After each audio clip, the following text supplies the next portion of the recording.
म्हाका दिसता वोल्टेज कितली अप एंड डावन जाली अशें हे म्हणटा बिल्डिंगवाले फ्लक्च्युएशन वोल्टेज पळटले लागून म्हाका दिसता एसीचो स्टेबलायझर कितें डॅमेज जालो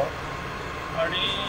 मागीर पेटलो तो धम्मा आवाज येयलो अशें म्हणटा ते भुरगीं आशिल्ले आमचे पूण घरान कोण आशिल्ली कोण एक चली आशिल्लें फक्त भुरगीं ते किचनान आशिल्लें आनी तितल्यान फ्लक्च्युएशन जालें मेजर म्हणल्यार वोल्टेज फ्लक्च्युएशन जालें आनी म्हाका दिसता एसीचो स्टेबलायझर फुटलो काय फॅनाचो पूण सगळें बंद आशिल्लें एसीचो स्टेबलायझर फक्त चालू आशिल्लो फ्लक्च्युएशन काय जावना सिलिंडर बी सगळें सिलिंडर ना आमच्या गॅसाची पायपलायन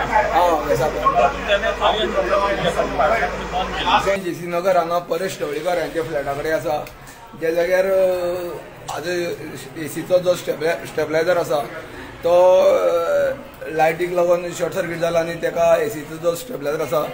तो जळ्ळे फोंडा अग्निशामक दल घटनास्थळी येयले तेणी सगळ्याक हांगा पाण्याचो फवार मारून ते सगळे कंट्रोला हाडले आसा आनी